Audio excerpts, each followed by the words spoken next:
تو ہماری مرکزی حکومت اس موضوعات کے اوپر مکمل طور پر سائلنٹ موڈ میں ہے، بات کرنے کے لیے تیار نہیں، قطعی تیار نہیں قطعی تیار نہیں۔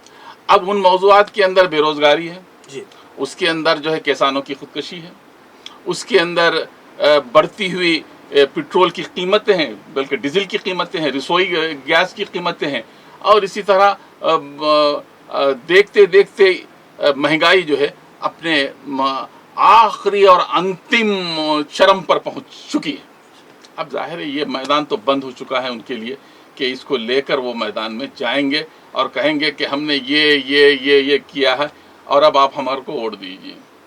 اب لے دے کے ان کے پاس جو ہتھیار ہے اس میں ایک میڈیا ہے، جس کے بارے میں کسی زمانے میں نعیم قمر صاحب کہا جاتا تھا کہ یہ جمہوریت کا جو ہے چوتھا اہم ستون ہے، مطلب یہ کہ عدلیہ کے بعد، انتظامیہ کے بعد، اور پھر ساتھ ہی بات ساتھ اگر چھڑ گئی ہے صحافت کی تو آج میں بحیثیت صحافی کچھ الفاظ آپ کے گوش گزار کرنا چاہتا ہوں۔ صحافی ایک ذمہ دار شخص ہوتا ہے، صحافت کے کچھ اقدار ہوتے ہیں جس کے تحت صحافی کی ذمہ داری ہوتی ہے عوام اور حکومت کے درمیان رابطہ کار کا رول انجام دے، حکومتی اسکیمات کو، حکومتی پروگراموں کو عوام تک پہنچائے اور عوامی مسائل کو منوان حکومت تک پہنچائے، اس کو کہتے ہیں صحافی۔ حکومت کی جھوٹ اور سچ کو جو ہے سو عوام تک پہنچانا یہ صحافی کی ذمہ داری نہیں ہے، بلکہ اس کو زرد صحافت کہا جاتا ہے۔ اپنی بات چاہ رہے ہیں تو میں اسی سلسلے کو آگے بڑھاتا ہوں نعیم قمر صاحب آپ کی۔ حقیقت یہ ہے کہ یہ جو اہم ادارہ کہیے آپ یا ایک اہم ستون کہیے، گزشتہ کم و بیش 8 تا 10 برسوں سے اس کی کیفیت یہ ہے کہ یہ حکومت کے سر میں سر ملا رہا ہے، نہ صرف ملا رہا ہے بلکہ ایسا لگتا ہے کہ ان کا مکمل طور پر موت پیس بن کر رہ گیا ہے۔ کچھ اخبارات ہوتے تھے، کچھ رسائل ہوتے تھے جو اپنی اپنی حکومتوں اور اپنی جماعتوں کی نمائندگی کرتے تھے، لیکن اگر آج آپ کا پورا نیشنل میڈیا دیکھتے ہیں، الا ماشاء اللہ کو چھوڑ کر، استثنائی صورتوں کو چھوڑ کر، وہ ایک ہی سر میں بات کرتا ہے۔ وہ ایک طرف تو امیج بناتا ہے اس وقت جو صاحب اقتدار ہیں، اور دوسری طرف امیج گراتا ہے جو اپوزیشن کے اندر موجود ہے۔ یہ کام مسلسل طور پر جاری ہے، اور آپ نے جو بات کہی ہے کہ وہ تو ایک ماضی کا حصہ بن چکا ہے، جس میں یہ بات کہی جاتی تھی کہ میرا قلم تو امانت ہے میرے لوگوں کی، میرا قلم تو عدالت میرے ضمیر کی ہے، اسی لیے تو جو لکھا تپا کے جان سے لکھا، تبھی تو لوچ کمان کا زبان تیر کی ہے، میں کٹ گروں یا زندہ رہوں یہ یقین ہے مجھے، یہی سارے جبر کوئی تو گرائے گا، تمام عمر کی ایذا نصیبوں کی قسم، میرے قلم کا سفر رائے گا نہ جائے گا۔ یہ بات تھی صحافت کے اندر، جس میں سارے اخبارات بھی شامل ہیں، جس میں سارے رسائل بھی شامل ہیں، اور جس میں سوشل میڈیا بھی شامل ہے، جس میں ٹی وی چینل بھی شامل ہیں۔ لیکن آج ہم اس بے سر و سامانی کے عالم میں کھڑے ہیں کہ آپ کی آواز ایوان حکومت تک نہیں پہنچتی، بلکہ آپ کی آواز کو دبا دیا جاتا ہے، خواہ وہ کسانوں کی آواز ہو، اقلیتوں کی آواز ہو، محرومین کی آواز ہو، مظلومین کی آواز ہو، محکومین کی آواز ہو، اب ان کی آواز سنی نہیں جاتی۔ اب یہ جو میڈیا ہے وہ مکمل طور پر فروخت ہو چکا ہے، کمپلیٹلی سولڈ آؤٹ کیفیت ہے۔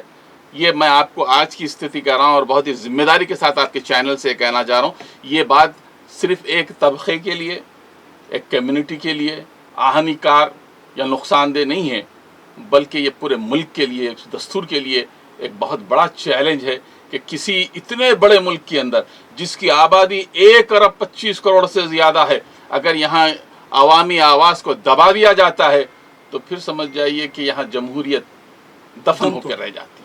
المیہ ہے، المیہ ہے، یہ بہت بڑا المیہ ہے۔ اب آپ نے جو سوال کیا تھا اس پر میں آتا ہوں۔ آپ نے سوال کیا تھا کہ آخر اس کا مدعا کیا ہے، کہ جس کی بنیاد پر آپ نے یہ اسٹیٹمنٹ دیا ہے کہ ریاستوں کے اندر ایک بار پھر NRC CAA اور اسی طرح کے دوسرے موضوعات کو بحث بنایا جائے گا، تو میں کہتا ہوں کہ اس سے پہلے ایسا ہوا ہے۔ اس سے پہلے دیپاولی کو بھی موضوع بنایا گیا، عید کو بھی موضوع بنایا گیا، عیدگاہ کو بھی موضوع بنایا گیا، اور پھر شمشان گھاٹ کو بھی موضوع بنایا گیا، اور یہ کہا گیا کہ یہ جو ہے پولرائز کرنے کی کوششیں کی گئی۔ میں تفصیل میں جانا نہیں چاہتا۔ اب تک کے جتنے الیکشن جیتے ہیں وہ انہی موضوعات پر ہے، جس میں پلوامہ بھی ہے، جس میں پڑوسی ملک کے حالات بھی ہیں، اور اس میں آپ کے آرٹیکل 370 بھی ہے، اس کے اندر دیگر اور NRC اور CAA بھی ہے، جس کے ذریعے ثابت کرنے کی کوشش کی جا رہی ہے کہ ہم اس ملک کے اندر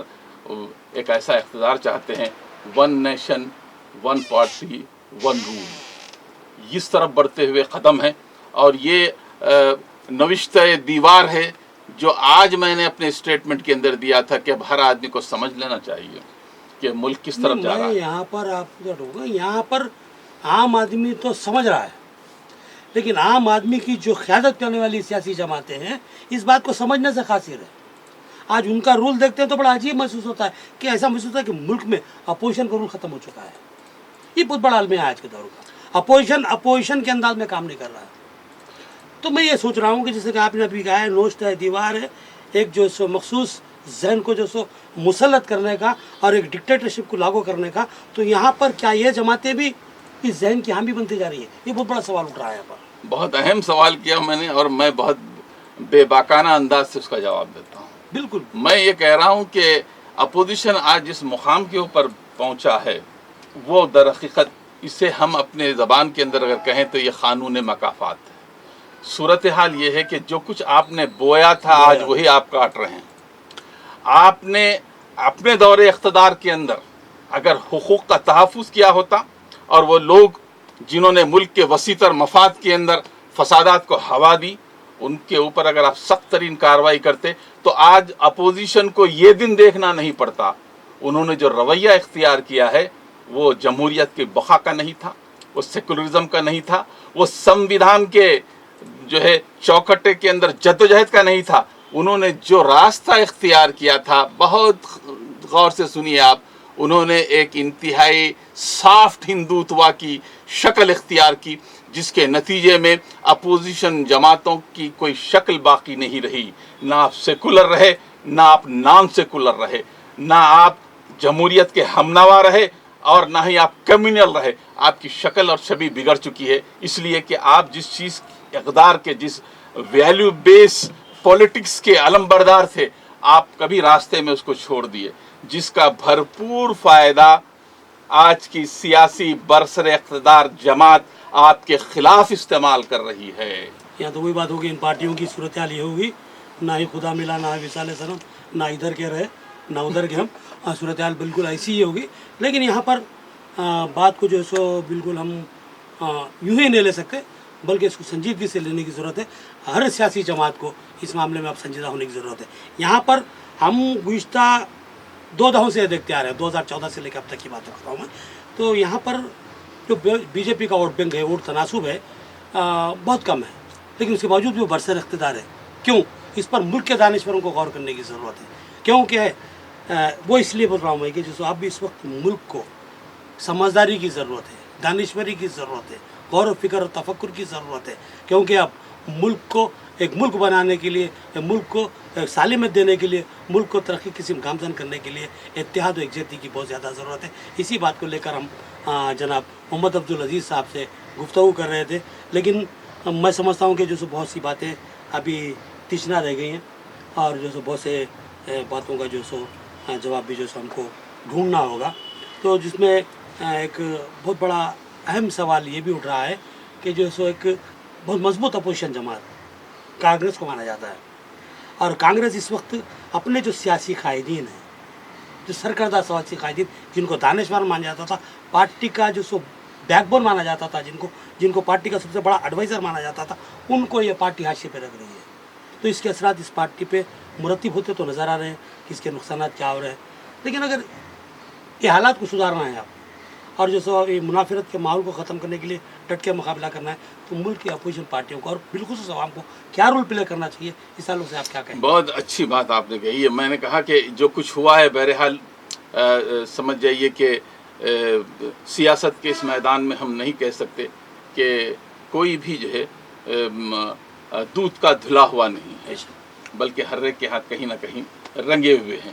اسی رنگے ہوئے ہاتھوں کا فائدہ آج کی برس اقتدار جماعت بھرپور استعمال کر رہی ہے. ان کے پاس فائلز بھی ہیں، ان کے پاس ڈاکومنٹیشن بھی ہیں، ان کے پاس آپ کے بیانات بھی ہیں، ان کے پاس آپ کی پوری جس کو آپ کہہ سکتے ہیں طبی سمجھیے کہ اصطلاح کے اندر آپ کی پوری اسکیننگ رپورٹ یا معیار ان کے پاس موجود ہے. اور اس کے ذریعے وہ جانتے ہیں کہ آپ کیا کچھ تھے, کیا کچھ ہے اور کیا کچھ کریں گے. یہ بات پارلیمنٹ کے فلور پر بھی کہی گئی ہے کہ زیادہ باتیں مت کیجیے آپ لوگ, آپ کی ساری فائلیں ہمارے پاس موجود ہیں. میں کہتا ہوں کہ یہ در حقیقت اپوزیشن کو یرغمال بنانے کی کوشش بھی ہے, اور ساتھ ہی ساتھ جو کچھ ماضی کے اندر ہوا ہے موجودہ حکومتوں نے اس کو مکمل طور پر اپنے قبضے میں لے کر ان کے ساتھ بارگیننگ کی ہے اور بارگیننگ کر رہے ہیں, جس کی وجہ سے خود ان سیاسی جماعتوں کے اندر پھوٹ کے بہت اہم جو بہت اہم پھوٹ کے بات اثرات سامنے پیدا ہو چکے ہیں. سوال یہ ہے کہ اگر تم ہمارے ساتھ نہیں آتے تو تمہاری فائل کھولی جائے گی. ایک کے بعد دیگرے اس ڈوبتے ہوئے ٹائٹانک سے جو لوگ کود رہے ہیں, آپ ان کے حالات پر گہری نظر رکھیں تو ان کے تانے اور بانے کاروباری دنیا میں پورے کرۂ ارض پر پھیلے ہوئے ہیں. ظاہر ہے اتنے وسیع کاروبار کو بچانے کے لیے کسی آدمی کا کسی پارٹی کو چھوڑ دینا کوئی معنی نہیں رکھتا, خواہ وہ پارٹی 100 برس کی ہو, خواہ وہ پارٹی 200 برس کی ہو. جو کچھ آپ دیکھ رہے ہیں در حقیقت اس وقت لوگ اپنے بچاؤ کے لیے, یعنی کہ اب ملک اور عوام کا مفاد کوئی معنی نہیں رکھتا, اپنے بچاؤ کے لیے کود رہے ہیں. جیسے کہ کوئی جہاز جب آگ کی زد میں آتا ہے تو پیراشوٹ لگا کر لوگ اپنی جانیں بچا لیتے ہیں, جب ڈوبنے لگتا ہے تو لوگ جو ہے اپنے اپنے جسموں سے جو ہے مختلف چیزیں باندھ کر جو ہے پانی میں کود جاتے ہیں تاکہ جہاز ڈوبے تو ڈوبے لیکن ہم نہیں ڈوبیں گے. یہ اس کیفیت کے اندر آپ یہ جو سیناریو آپ نے بتایا ہے, جس کی طرف میں نام لے کر اشارہ کرنا نہیں چاہتا, یہ در حقیقت اپنے ہی اعمال ہے, اپنے ہی کردار ہے, اپنی ہی کیفیت ہے جس کے اندر یہ لوگ مبتلا ہیں. لیکن اس کے باوجود بھی میں اب اس وقت کہنا چاہتا ہوں کہ ظاہر ہے محض مسائل پر گفتگو کرنے اور کسی کو مورد الزام ٹھہرانے کے بجائے اب یہ کوشش کی جائے کہ ان حالات میں فضائی طاقتوں کے بالمقابل وہ لوگ جو ایک خاص اقلیتوں کو نشانہ بنا رہے ہیں, وہ لوگ جنہوں نے سنویدھان کی تبدیلی کا بیڑا اٹھایا ہے, جو اس ملک کو ایک ہندو راشٹر بنانا چاہتے ہیں, جو یہاں کے سیکولر دھارے کو ختم کرنا چاہتے ہیں, جو یہاں کے سمجھیے کہ تاریخ کو تبدیل کرنا چاہتے ہیں. آپ سمجھیے گلی اور کوچوں کے نام اور یونیورسٹی کے نام بدلے نہیں جا رہے ہیں, ہندوستان کی تاریخ سے چن چن کر نامیں نکالی جا رہی ہیں, اور اس تاریخ کے اندر جن لوگوں کا سب سے بڑا یوگدان تھا, مجھے کہنے میں کوئی شبہ نہیں,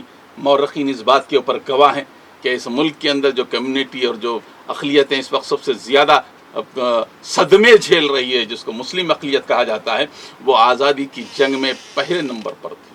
میرے لہو کی دھار سے وطن کی بیڑیاں کٹی.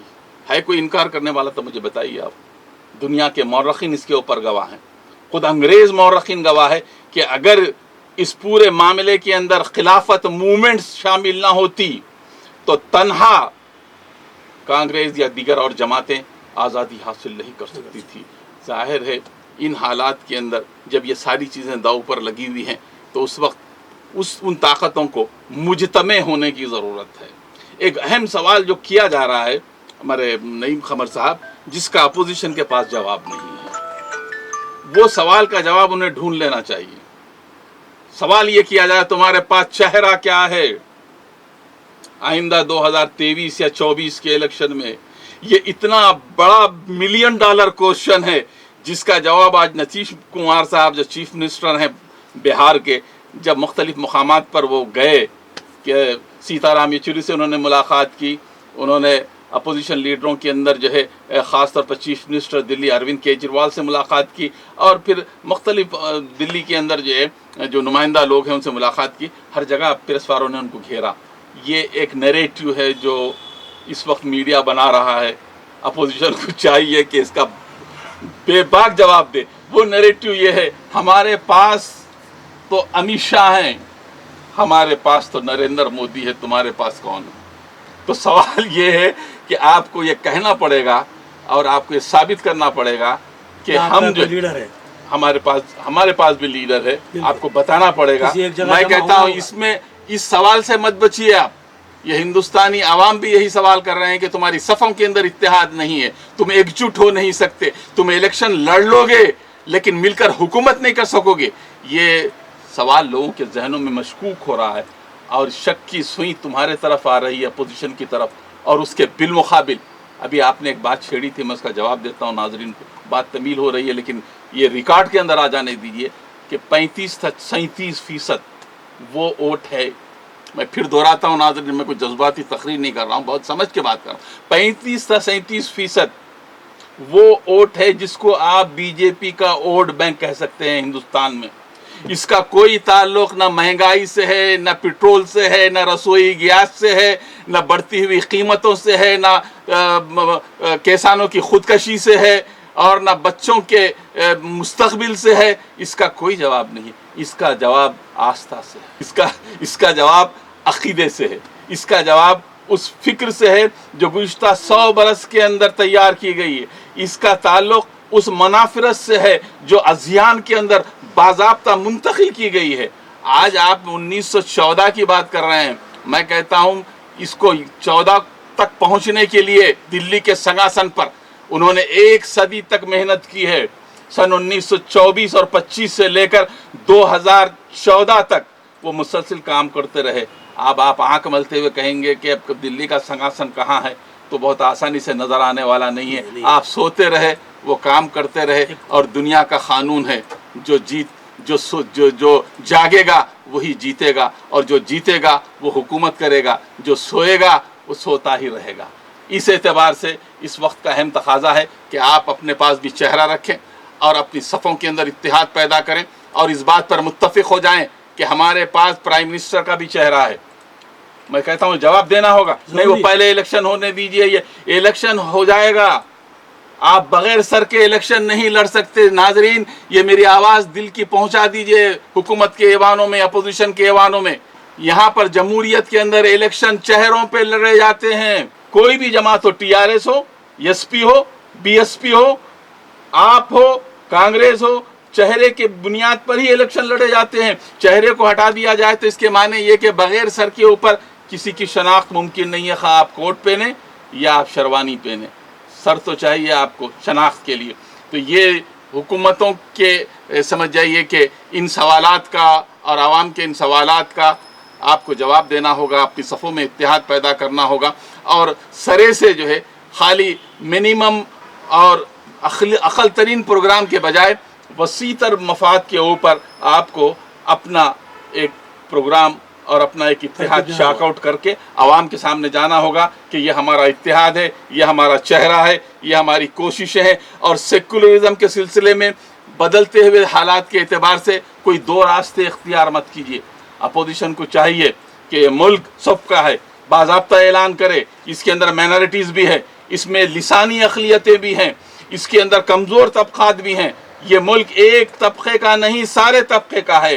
آپ اپنے ٹیوننگ کو بدلنے کی ضرورت نہیں ہے. میں آخر بات کہتا ہوں صاحب, خاص طور پر موجودہ تناظر میں کہتا ہوں کہ اس وقت اقلیتوں کو خوش کرنے کے لیے سر پر ٹوپی کی ضرورت نہیں ہے. اس سے نہ آپ اقلیتیں خوش ہوں گی اور نہ ہی کچھ ہونے والا ہے. اب آپ صرف اور صرف اقلیتوں کو سب پلان دیجئے, اقلیتوں کے حقوق کا تحفظ کیجئے, ان کے جو اوقافی جائیدادیں ہیں اس کے لیے کمشنریٹ بنائیے اور اس کے تحفظ کو یقینی بنائیے. آپ زمین پر کام کیجئے. آپ نہ امام ضامن باندھ کر اس وقت الیکشن لڑ سکتے ہیں اور نہ ٹوپی پہن کر لوگوں کو بیوقوف بنا سکتے ہیں. اس وقت جنتا جاگ چکی ہے. اس کا خمیازہ آپ کو آئندہ آنے والے 2023 کے الیکشن میں یقیناً ادا کرنا پڑے گا. جو جیسا کرے گا یقیناً ویسا بھرے گا. یہ قانون قدرت بھی ہے, یہ قانون فطرت بھی ہے. محترم ناظرین, ہم بات کر رہے تھے جناب محمد عبدالعزیز صاحب سے. انہوں نے کہا کہ 2024 کے انتخابات کی باجگشت سنائی دینے لگی ہے, کیونکہ منافرت کا ماحول پھر ایک بار گرم کیا جا رہا ہے, اور ایسا محسوس ہوتا ہے کہ جو سو اسمبلی انتخابات پھر اس کے بعد پارلیمانی انتخابات کے لیے ذہن بنا جا چکا ہے. اور جو ہے سو بالکل پھر انہوں نے بات کہی تھی میڈیا کے تعلق سے کہ ایک جو سو مخصوص ذہن کو فروغ دینے کی جو سو کوششوں میں لگا ہوا ہے. تیسری طرف بات ہوئی تھی اپوزیشن جماعتوں کی جو گلی گلی بھٹک رہے ہیں, جمع نہیں ہوتے اور نہ کوئی اپنا لائے عمل طے کرتے ہیں اور اقتدار سے محروم رہتے ہیں, پریشان رہتے ہیں. تو یہ سب چیزوں کو خاتمہ کرنے کے لیے ایک جگہ جمع ہونا اور ایک چہرے کا انتخاب کرنا انتہائی لازمی ہے. یہ پیغام تھا جناب محمد عبدالعزیز صاحب کا. ہم اپنی بات کو سمیٹتے ہیں اور آپ سے اجازت چاہتے ہیں. اللہ حافظ.